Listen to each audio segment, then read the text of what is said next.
Welcome to the Cold War, Ray. This is Yeah, episode 306 for anyone paying attention. I am. We're in Cuba. Um, Really? and of course, Oh, sorry. uh, as we've talked about, I think in the last episode, so sad what's happening at Cuba right now. We're recording this 20th of March, 2026. Cuba has gone pretty much completely dark in real time Yes. as Trump administration is trying to absolutely crush the Cuban people and the Cuban economy by preventing their access to oil. Yeah. So the Question. experiment is pretty much over. Yeah. No, the experiment's over. I'm sitting there thinking now this is as an American. So let's say, Cuba's crushed. I mean, you've looked at a map. It's an island off of Florida. What do we gain? What are we saving ourselves from? Or is it just the fact that Castro stuck it to us for a couple of decades and now this is finally our, we can't get you, but we're going to get your country. I mean, it's almost like Iran. What's the threat? Why? You know, what are we getting out of this? Mm, Uh, yeah. anyway, Something, it's just something supporting terrorism, something freedom, something thank you. dark side. Yeah. It's like a Mad Lib or whatever the fuck. Mm.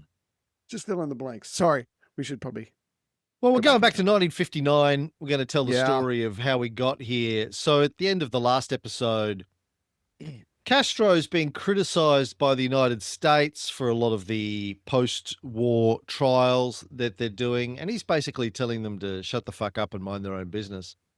right, He uses the fact that the worst of Batista's cronies have taken refuge in the US, and the US is refusing to extradite them back to Cuba to stand trial as evidence that the US doesn't really care about crimes and criminals and human rights abuses. They're protecting their friends and criticizing the new guy who's come in to try and clean up the mess. When he's giving speeches in Cuba, he assures everyone that the traitors who have taken refuge in the US won't go without punishment, because a punishment worse than the firing squad right. is the shame that they must be feeling. Now, I've said Yeah, this about you for 13 years. Like, surely Ray's going to do some work. It's the shame, right. the Yeah, embarrassment of yeah. not holding up his end that's going to get to him in the end. But what I've discovered And is yeah, some people have no shame. some people are beyond. You, Yeah, Donald well, Trump, Pete Hegseth, Pam Bondi, good Christy company, Nome, good company. Catherine Yeah, Levitt, and Batista's men. yeah. We actually before I got on here with you, we all did a Zoom together. Had a great laugh. Had a good time. We were Did you all leak it? cracking some jokes. Did you invite someone from the Atlantic to come in and I'm going to. I'm going participate? to. Yeah. Yeah. No, but see, what you're doing is you're projecting onto me that you would feel shame if you showed up week after week for like 12 or 13 years and did no work. See, Hmm. that's Yeah. what's called That's my projection. that is my Yeah. fault. Yeah. Yeah. Yeah. No, It's that's it's on all my you. fault. Yeah. Thank you. Yeah. That's all I've ever wanted was for you to admit You're that. like my So, mate Phil yeah. at Kung Fu, who I call Gaslight Phil, GP, because he hits me and then he goes, "I didn't do that. You walked into it. You did that to yourself." I'm like, "Oh, Yeah. all right, you're Yeah. gaslighting me again, Phil." You Yeah. took your face and you assaulted Yeah. my fist. Yeah. And You I don't hit my appreciate fist that. with Yeah. your jaw. It's got nothing to do with me. Jerk. Yeah. Yeah. No, but these people, I mean, they're obviously survivors. They're political animals. They got what they could while Baptista was in charge, and now that they're gone, they're sleeping just fine. Thank you very much. No, they're doing okay. He says in his speeches, being unable to feel this pride and dignity, this feeling of generosity and unselfishness, this infinite love and hope with which our country rewards those who know how to be its true sons, having to live in envy and despair, having to weep when the people laugh, having to laugh when the people weep. This is a worse punishment than the firing squad. It's the moral firing squad for traitors. Right. Or in other words, they just traded their Cuban prostitutes for American ones. No, they're fine. Don't worry about them. And again, he knows that he would feel bad, betraying the country that he loves. But these guys are opportunists, like most people. They're okay. We're just talking off air about Frederick Forsyth's book, The Odessa File, which I'm Hmm. halfway through reading at the moment. I read The Day of the Jackal first, which was fantastic. Yeah. Really, really holds up very well. Very good read. This Right. one, The Odessa File, is, for people that haven't read it, is about a German journalist, a young German journalist in the late 60s, I think, who's hunting. He finds out that a commandant from a concentration camp is still alive and living the high life in Hamburg, and Right. he decides to try and bring him to justice, and he's hunting him down, but discovering during that process that no one wants to help. He goes to the police, he goes to the special prosecutors, he's going all over German high society saying, "Hey, I think I know there's this SS guy. We need to bring him in." And they're like, "Dude, give it up." Dude. His Yeah. publisher, Yeah. the guy who runs the newspaper, goes, "No one wants to hear about this. No one wants to know these Right. stories. No one wants to remember. Everyone wants to forget." Move along. And yeah, Yeah. and then Yeah. he actually has a good point. He goes to see Simon Weichenstahl, the Nazi hunter, who says to him, the collective guilt by the German people was invented by the Allies. He said, but the true murderers, the guys that were running the SS and the Reich Economic Department and all those sorts of guys, Hmm. they are hiding behind collective guilt. He said they're perpetuating because they're able to say, well, hold on, Yeah. if I'm guilty, we're all guilty. Exactly. So And nobody talks about it. Weichenstahl is like, no, Yeah. no, it's a handful of guys, a couple of thousand guys that were Right. responsible for all of the murders. Everyone else, the women, the children, the elderly, etc., they had nothing to do with it. They couldn't stop it. They had nothing to do with it. And I was Right. just talking to Ray off air about what's going to happen post MAGA in the United States. Yeah. Is there going to be a sense of collective guilt? Well, we can't prosecute everyone because we were all involved in this. We all let it happen, or Right. Don't will there expect a be big, retribution? yeah, don't expect a day of justice for the vast majority of the people under Trump. It's not how it works anymore. Well, never has, I don't think, except the Good good old point. days of proscription under You Augustus know, and that's Marcus Antonius and Sulla yeah. Marius. We miss the days when you could just write a bad guy's name down on a piece of paper. Mm, You mm, knew it'd be handled one way or the mm, other. mm, But you mm. know, those maybe A several reward hundred for his head. thousand. Mm, That's right. Yeah. I'll give you one of his houses. That's what motivates people. Anyway, mm. it's not going to happen. But you're right. I mean, these people went on, and America was treating Cuba like a playground. They had the casinos, they had the brothels. You know, America just wants the status quo to go on. And it would really be great if Castro would go to Washington and kiss a little ass. Wouldn't hurt. That's what America expects from people. As we will see in the next episode, he does, kind of, not really, but he goes. Right. Doesn't Yeah. kiss Yeah. much ass, but he goes. Step one, he goes. But yeah. So one of the first things that he does in January is abolish all political parties, quote unquote, for the time being. Yeah. Yeah. Nothing but There trouble. aren't going to be any elections in the foreseeable future. And when asked why not, is like, well, elections haven't really worked very well for Yeah. us here in No. Cuba. We tried No. that, didn't work. Yeah. So we're not going to do that for a while.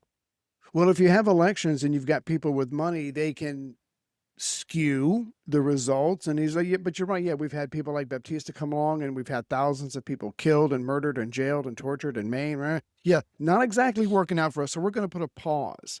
I got some ideas, some changes I want to make. You've got the president working on some stuff. Let's just take a pause because, like you said, not exactly working for the average Cuban. And that's, I think, one of the hard things for those of us that grew up in so-called liberal democracies to really get our head around.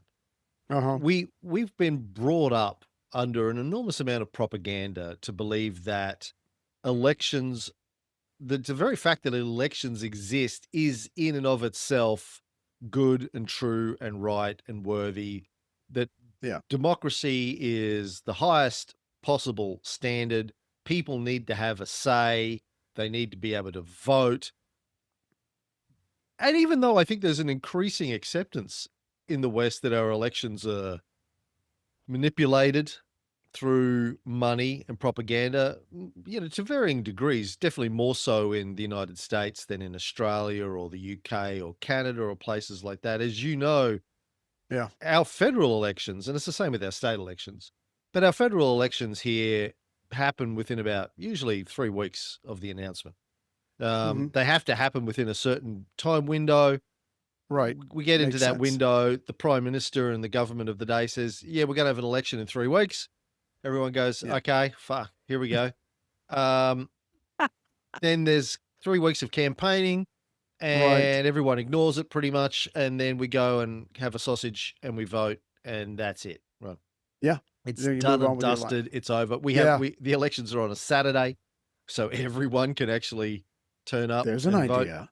Yeah. Um, and you have mail-in votes. If you work or you're gonna be out of town, you can do a mail-in vote, or if you're just fucking lazy like I am, I often just do a mail-in vote, Right. because I can't be fucked walking 2 minutes down to my local primary school That sounds right. and That lining sounds up right. for a minute to vote. The sausages aren't that good. Right. Um, Right.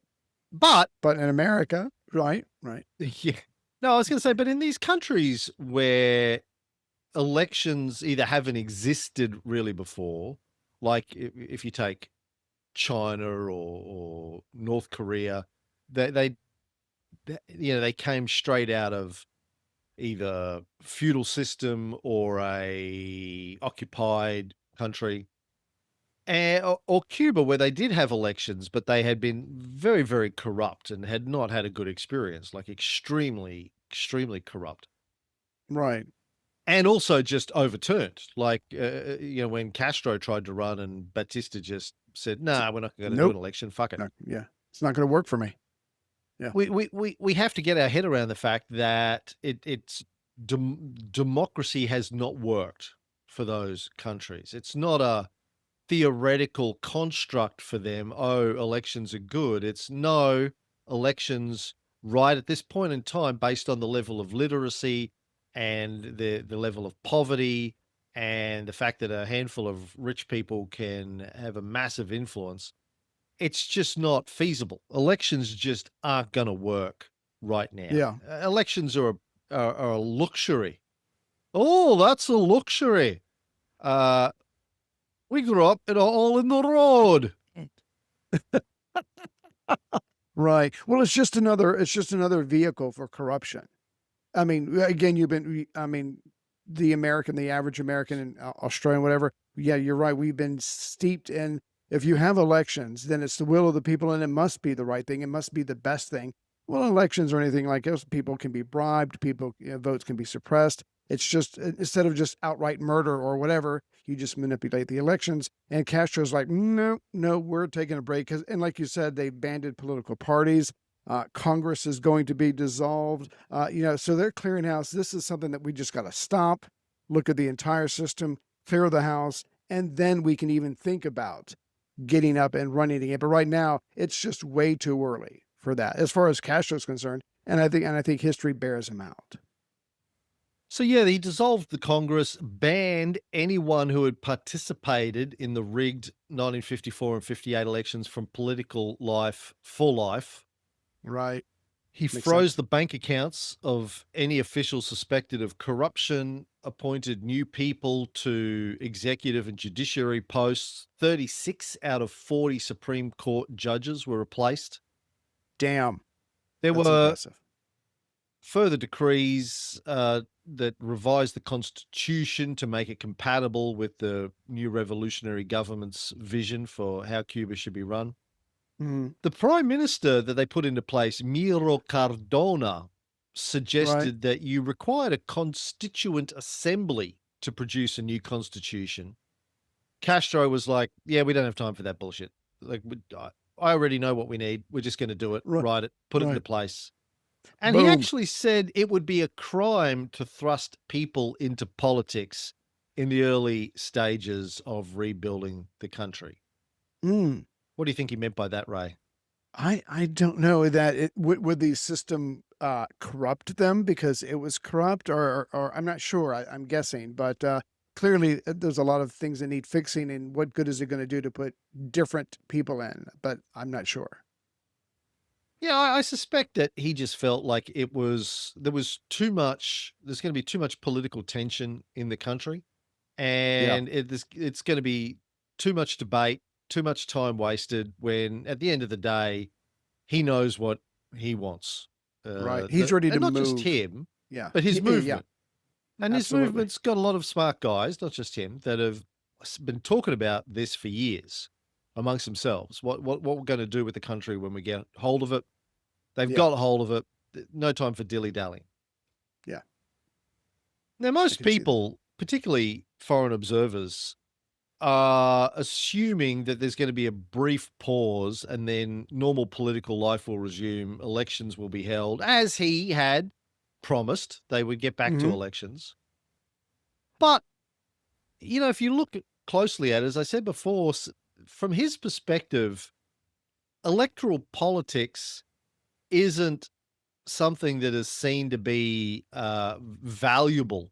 It's not considered to be, Sacred. uh, yeah, a right that people Ri- due, Yeah, a yeah, basic human right. It's not seen as being desirable. It's seen as yeah. unpleasant, discredited, and something that you don't want to, people shouldn't have to get involved in right now.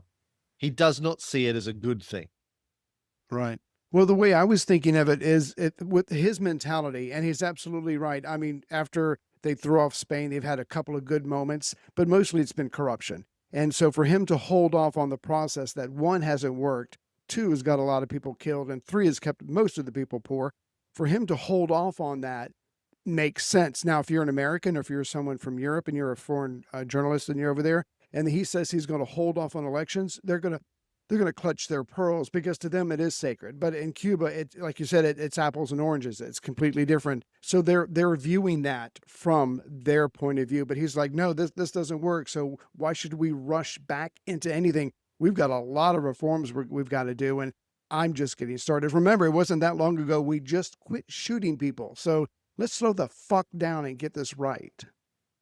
Was it Plato who said that the best form of government was an enlightened dictatorship? I'm not sure. Yeah, what am I asking you for? Yeah, Um, that's what I'm wondering. Fuck. I mean, I've heard the saying, but I don't know. Might have been Charlie Chaplin. No, I'm not sure. the other great philosopher. In the silent films. Yeah. Look, I think it is true, though.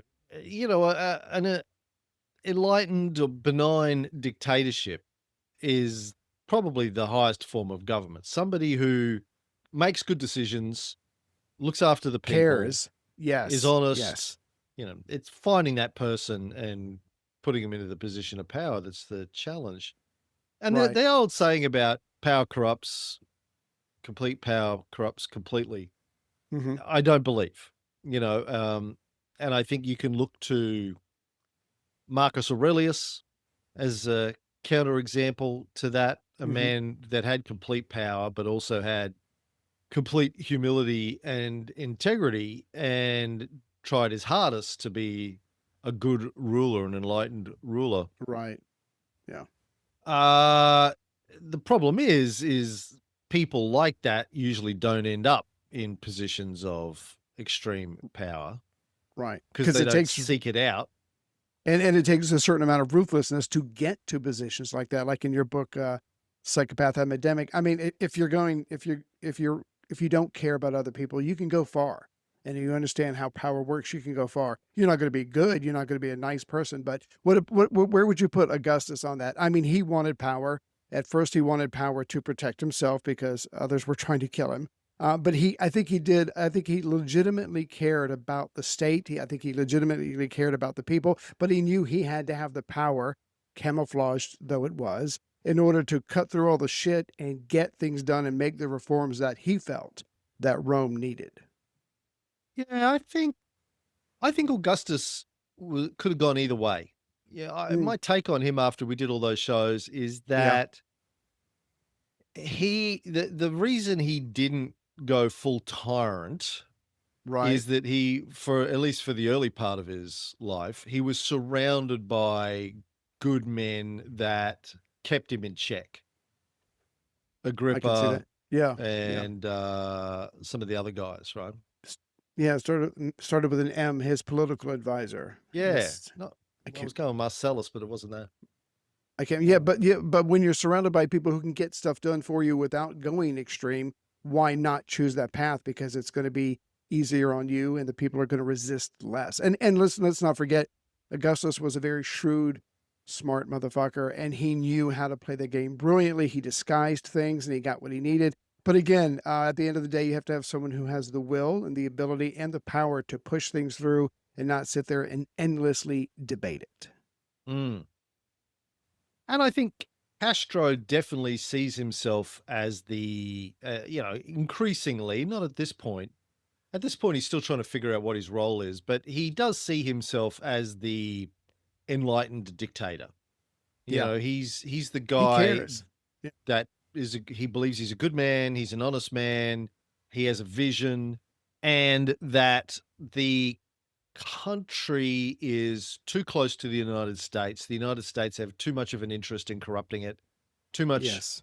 access to money and propaganda, that they won't survive if he is not at the helm steering it through the choppy waters. Right. I think it might be. I think you're right. I think it might be, if I wanted to drill down into that, that the revolution will not survive. I mean, first of all, he has to Yeah. survive if the revolution. But again, we know this guy. I mean, we've done enough shows. He genuinely cares about the revolution in the best sense. He wants change in the best sense. He wants improvements. He wants reforms. He's seen poor people struggling on the island. And again, so the fact that he cares so much, I think in a lot of ways, he's like, "Okay, I'm the guy because I care. A lot of other people don't care." So again, I think he doesn't know exactly maybe the little tiny details of what he wants to do. He just knows there's the need for massive reform and changes throughout the entire culture, the system that is Cuba. Yeah, there's definitely no suggestion in anything we've covered so far that he's in it for power or That money he's or wealth or Yeah, ego. yeah. It's He doesn't about have a social Swiss justice. Swiss bank account with millions of Cuban bucks in it. He's not twirling his mustache. No, this Mm. guy, and that's why he's fascinating. He's the genuine article, but he's certainly fighting an uphill battle with the Americans S- right there. So he says that he thinks elections will be held maybe in 15 months, more or less. Shortly Yeah, after that, he pushes it out to 18 months. The slogan is revolution first, elections afterwards. Once the right. revolution is complete, people are literate, we've cleaned out all the corrupt guys, maybe Yes. then we can have some elections. Well, why Um, have elections before then? Why have elections if yeah, you haven't cleaned up the system? I mean, it makes no sense. It sounds good, but it makes no sense to do that. And you know what I'm saying? yeah. From his perspective, he is no longer the leader of the revolution. He's the leader of the entire population. The revolution Yeah, represents the people. He represents the revolution. Therefore, he represents the people. right, And everyone should support the revolution. Those who right. don't are, by definition, counter revolutionaries. They're against the Yes, people. yes, And almost by definition, are servants of some anti Cuban interests. right. Which will not be tolerated. Will not be tolerated. Exactly. Right. Yeah. Now, So, what about the, sorry, I was going to say, what about the July 26th movement? Is that been disbanded? Can he afford to disband that? That's how he got there in the first place. well, that's the thing. The July 26th movement isn't a political party, it's a movement. It is the revolution. Right. So, it doesn't need to be disbanded because it's not a political party. Okay. All right. It is the organizing body of the revolution. Now, he Mm. says that enemies might think they can destroy the revolution by assassinating him, but he Right. says that won't succeed because if he's killed, Right. leadership will be taken over by men more radical than him. Yeah. It's a bit like, hey, we killed the Ayatollah. The Ayatollah Khomeini. Who Oh, do we replace him with? Oh, the His Ayatollah Khomeini his more Jr. radical son. Yeah, yeah, Mm, yeah, yeah. mm. Who I don't think is conscious, but Right. I think he would Jesus. have been on camera if he was able to be. I think he's Right. probably in a coma or something. Yeah. Um, Anywho, yeah, Mhm. he will be replaced, he says, but by his younger brother, Raul. And as we know, he's like, you think You I'm don't. dangerous? Why do you meet my little brother? You want me? If you knew what he would do or was capable of, you'd protect me even more. Trust me. You want me in this position.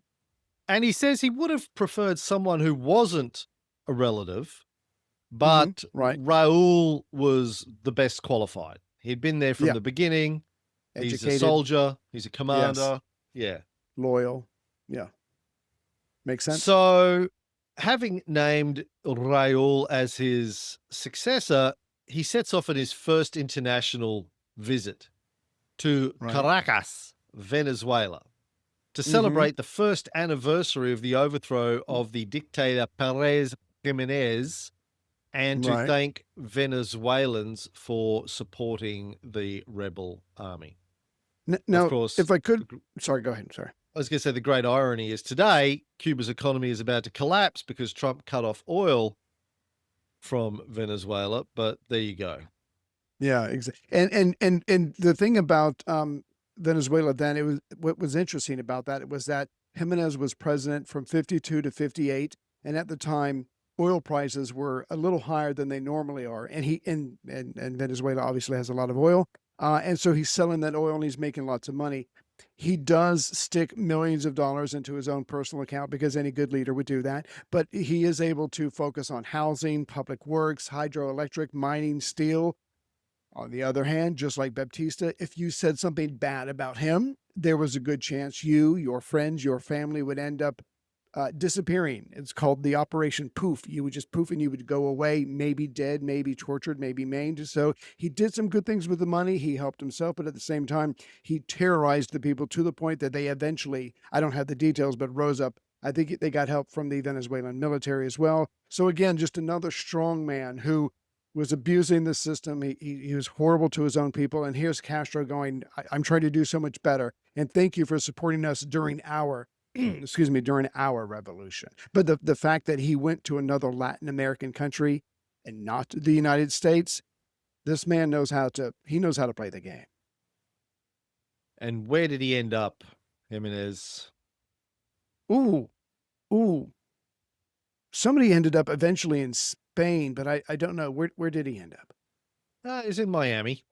He Mm, ended up in Miami for, I don't know, Look, no, I know what you're going to 10 say. years. No, no. If the American government had an inkling that he was in Miami, they would have done something in the name of just, I'm bullshit. I'm full of shit. Never mind. Again, the Americans are coddling their former dictators that they owned or worked with against their own people.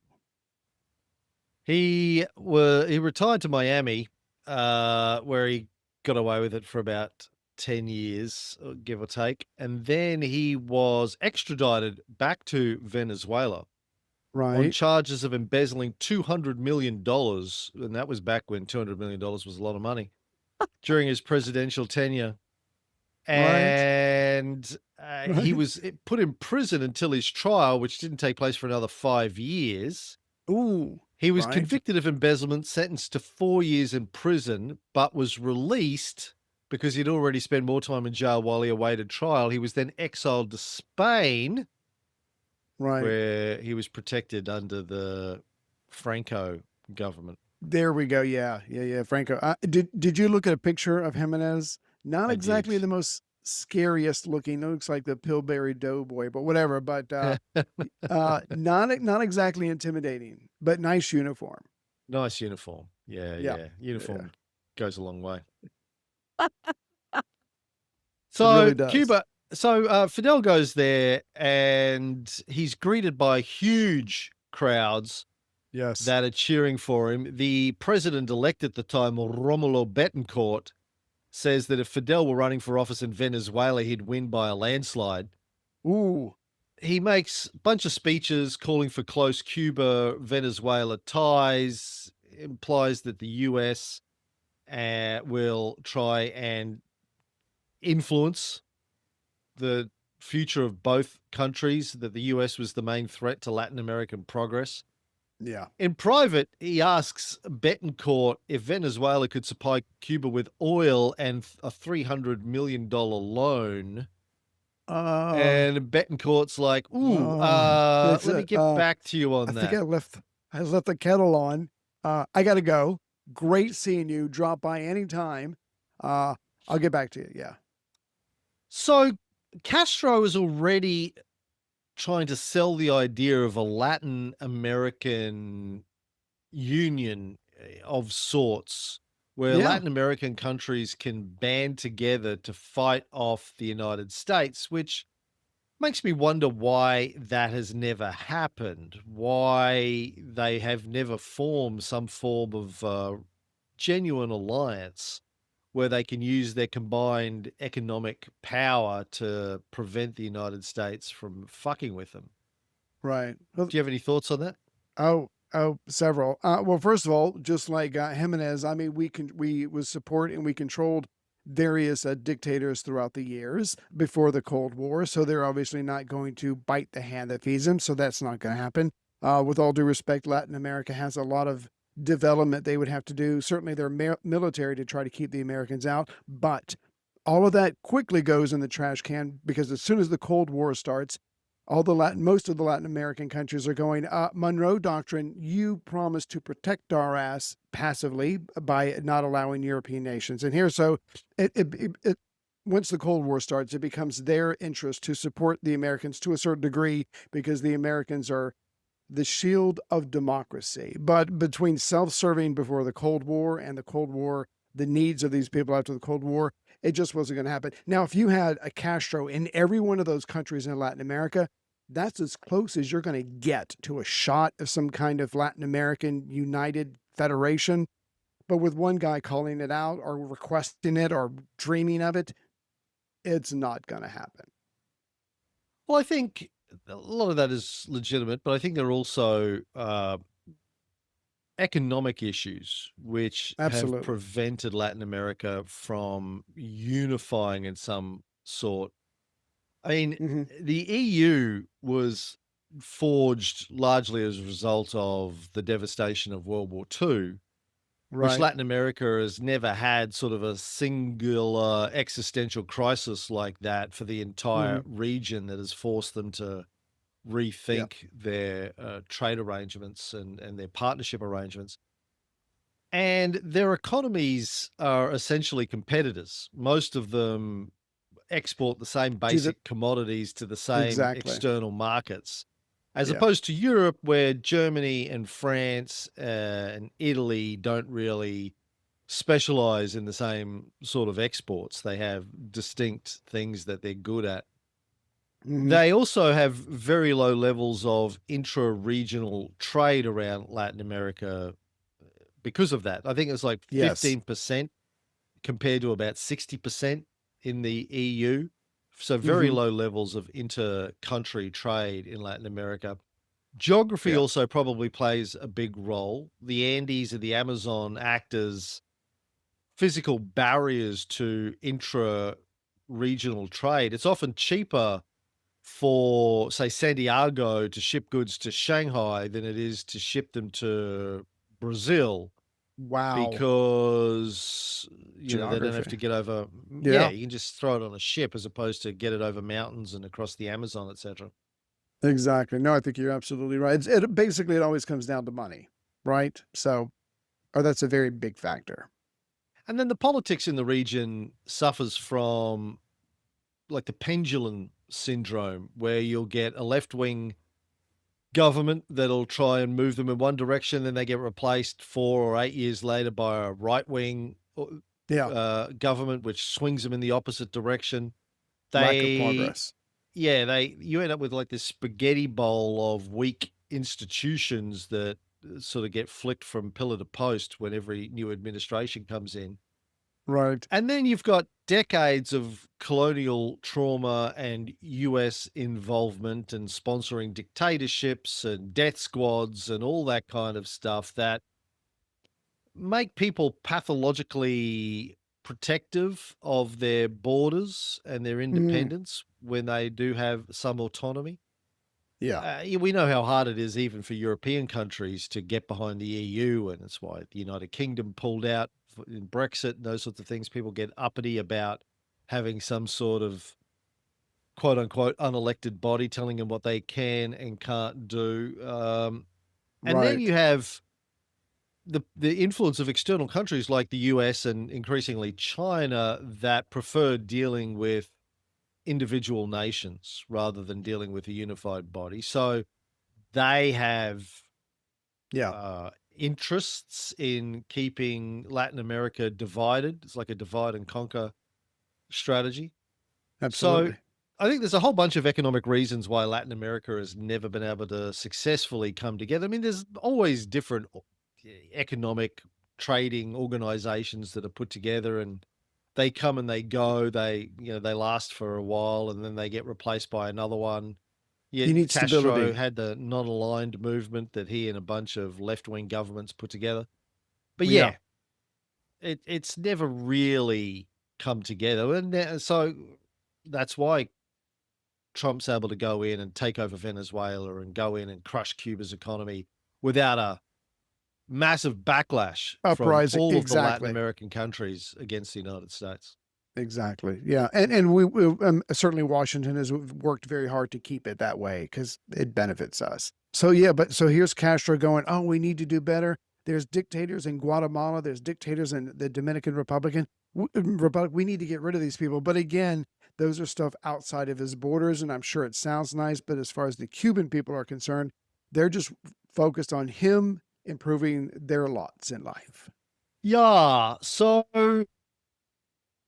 Castro had always believed that once the Cuban Revolution was over, he was going to act on a wider stage and Mm, try and bring about revolutions across different parts of the world, particularly Latin America.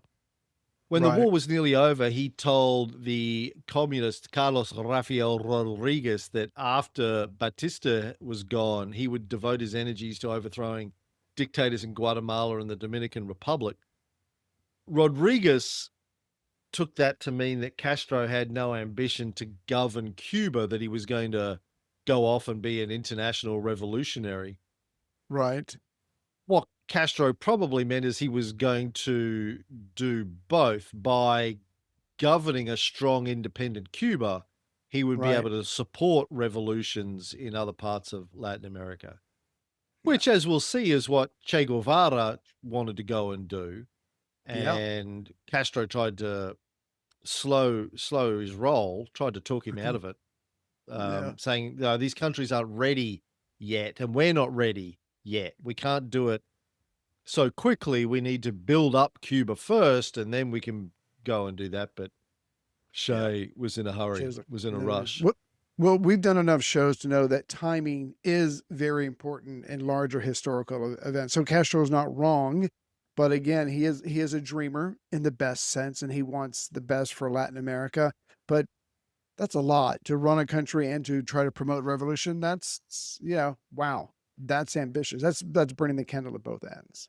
And he's not necessarily a communist at this juncture when he takes over, Right, but people we've talked about this for years, but the capitalist propaganda that you and I grew up with, which is what the communists, particularly the Soviet communists, wanting to take over the world. They want to spread communism everywhere, and it was painted to us as like some sort of evil empire trying to take over.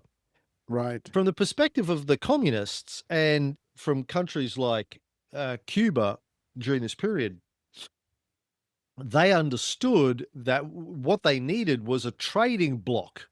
They needed Hmm. countries that were ideologically aligned with them that they could trade with because they believed that the capitalists would try and use their economic power to shut down the economies of communist or socialist countries. Absolutely. And rightly so. That's what they did do and continue to do. That's why the United States is literally doing to Cuba right now what the socialists always feared that these countries would do, is use their economic power and their military power to crush Hmm. these countries. And the United States is Yeah. playing to the script. So Yeah. the reason they needed to spread revolution to these other countries was so they would have other countries that would trade with them Yeah. so they could Survival. survive economically, right? Exactly. Yeah. And if they end up making life better for, let's be honest, everybody who's not a white male, that's not bad either. You know, how many times have you, I've lost count the number of times you said, and the communists went in and one of the first things they worked on was literacy for women and equality for women and equality for, it's just, that's kind of one of their planks, their tenets. But yeah, they certainly have their economic needs just like every other block of countries as well. Why are you such a self-hating white man, Ray? Why do you hate white men so much? Well, first of all, and I can't stress this enough, I'm mostly white. And my people were, well, I'm the part of me that's not Native American is Irish. So I'm used to getting my ass kicked by Yeah, yeah, all the time. Yeah, you know what I'm saying. So no, yeah. you can see if you read enough history. I mean, you see the suffering, and you see how the suffering happened because of Mm, white males and trying to control things. And and I've got 4 daughters. It's bullshit. mm, It's mm. bullshit. I'm done ranting now. I always say it's because men don't have vaginas, and I'm a really big fan of vaginas. A Huge, really huge fan. hugely. Cannot state Yeah. enough how Yeah, much I of a couldn't fan of have enough. vaginas I am. Right, Yeah. right. We should probably move on. The number one thing I think about pretty Yeah. much Oh yeah. my Yeah, entire yeah, yeah. life is, I don't want to say Yeah. plural vaginas, one in particular Right, right. these days, but, pre, not that, I Yeah, mean, I like them all. Don't get me wrong. I think they're all right. Well, they're all beautiful. terrific. If Yeah. if we were to start our own political party, we probably would be There's good called vaginas on all vaginists. sides. There's good There we vaginas on go. all Yeah, sides. Yeah. yeah. I've Left never vagina, met a right vagina vaginas. Yeah. I Yeah. didn't like. Anyway, Yeah. never mind. We should. I've met a couple I didn't take to, but yeah. Uh, on his return from Anyway, Venezuela, he's God. Castro has to deal with the fact that he can't continue running the government, which he technically doesn't belong to. So he's not the Right. president. He's It's too not the much. prime minister. He's not even a minister, really. He's an Right. advisor, but he's effectively running. And the president, Urrutia, and Cardona, the prime minister, and the rest of the cabinet are trying to figure out how they run a government when they have to ask Yeah. Castro, who's not in the government, what they can Yeah. and can't do. It's kind of messy. And again, Yeah. I don't get the sense that Castro had really thought this through before winning. I think when he was fighting the revolution, all he thought about was winning the revolution. He had Yeah. some basic ideas Simpler. about what would happen afterwards. We're going to make everything better, more social Yeah. justice.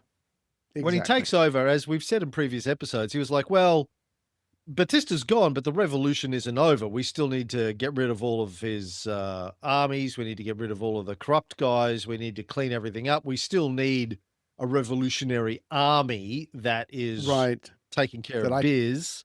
that he controls. And I'm Right. focused on that. That's still my Yeah. job. Meanwhile, someone needs to run the country. So we need a president. We need a prime minister. We need a cabinet. But Can't he's be the me poster because boy. I'm Yeah, yeah, focused yeah. on finishing the revolution side of things. But it starts to get messy. There were some ministers in the government that were close to him. Education Minister Armando Hart, Defense Minister Augusto Martinez Sanchez, and they would come and meet with Castro at his office at the Hilton. Yeah. And then he was often invited to cabinet meetings to come and present his views, but rarely turned up because he had shit to Busy. do. He was busy. Busy. Yeah. And again, if the president, the prime minister, and Castro all walked into the room together, all eyes are on Castro. So he doesn't have the Yeah. authority, but he has the love of the people. That's a very flummoxed system, Well, if you he will, does have the authority. He's like Augustus in many ways, right? right? He is the Yeah. princeps here. I'm the first of many, the Yeah. equal, whatever. Yeah, yeah, yeah, yeah. He doesn't have an Yeah. official position, but he is the guy, and everyone knows he is the guy. So no one Thank listens. you. No one's paying attention to any government decisions unless they know Right. Castro has Well, what is personally signed off on it. yeah, the president could say something and the first thing that people do is go, well, what does Castro think about that? I mean, Yeah. that's the position that he's in. Yeah. It's a bit like Elon Musk and Donald Trump. Like, no one really cares what Trump thinks unless Elon has Elon signed off on this? That's the question he gets off the time. It's more like, has Netanyahu signed off on this? Because Exactly. Yeah. Yeah. Jeez.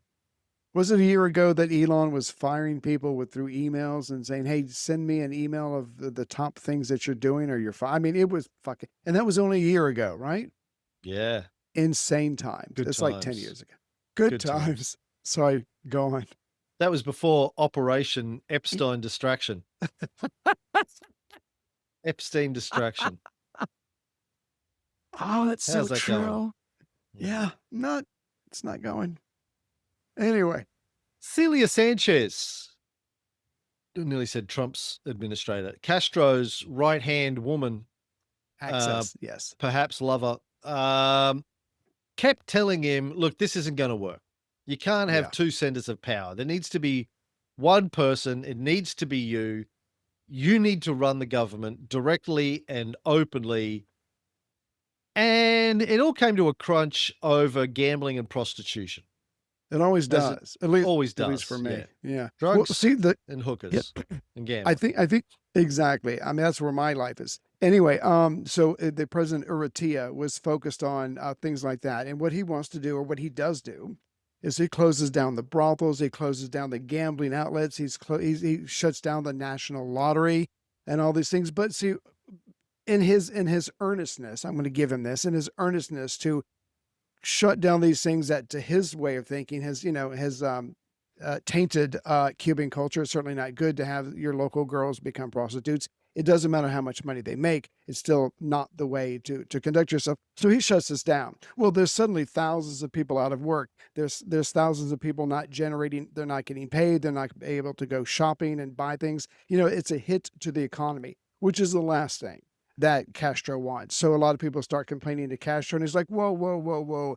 And then he says to the president, and I don't speak enough Spanish, he goes, "Did you assholes think about maybe coming up with some alternative jobs for these people before you shut this shit down?" So he wants it reversed, and he gets it reversed. But the point is, Castro, who we just spent 3 minutes going, well, his position in the government is vague. He's able to tell the president, no, that's you. You went too far. And if that's the case, then is the president really the president? I don't know that it played out exactly like that. I think Mm, the July 26th movement was generally against gambling and prostitution. I think they right. all agreed that that needed to go. I think what happened was the government just decided to do it. Hmm. And then all of the people that were out of work came and complained to Castro, and Castro was like, "Oh shit, you're right. We probably shouldn't have done that Right. without providing transitionary opportunities for you. We're here to Step help, two. not Always have a to." step two. Yeah. Yeah. Yeah. Yeah. Or step one, which is like figure out what these people are how they're gonna earn a living before we cancel all of their Exactly. jobs. And he wanted the money from the lottery because again, revolutions require money. Yeah. But so he forced the government to rescind their decision. Now that's embarrassing for the Yeah. Prime Yeah. Minister, Miro Cardona, and he just proposed, "Look, this isn't working. I'm just gonna resign. Why don't you just take Right. over the government?" Uh, Castro supposedly showed some reluctance, and I tend to think that is genuine because, Yeah. again, he's got a full-time job, Yeah. which Yeah. is finishing the revolution. Slightly I busy. think, like they always say, and I believe this to be true, if you want something done, get somebody who's busy to do it because Right. they're the people that get shit done. Exactly. Castro's definitely a guy who can get shit done. Mhm. but I don't think he thought he could necessarily take on both jobs. Exactly. But Exactly. he does. Yeah, So he agrees, and I think it's more pragmatism than ambition. I think I agree. Celia Yeah. Sanchez and probably people close to him are saying, "Look, dude, Look, how take is this take going to hold work?" of this. Exactly. Yeah. Yeah, we can't have a government that can't do anything unless you sign off on it first. And if you're going to have to vet everything anyway, You might you as might well as well just have the title, right? sit in the fucking chair. It's your I know you Yeah. don't want it. Sit in the chair. And this is on February 1st, February 13th when Cardona steps down. And again, it was like, well, you think you can do the fucking job? He's like, yeah, I think you're right though. I think it was a necessity, not ambition. And when that happens, the role of the president gets greatly reduced as well. Urrutia just Right. becomes a largely ceremonial figure. Yeah. And Castro now has, on paper, absolute power in the Yeah. country. Everything goes to him, the buck stops with him. It's no Right. longer murky. It's understood that he is running the country. So Yeah. I guess that's where we'll wrap up this episode. The next time on the show, Castro will start to do stuff and he's going to go visit Washington.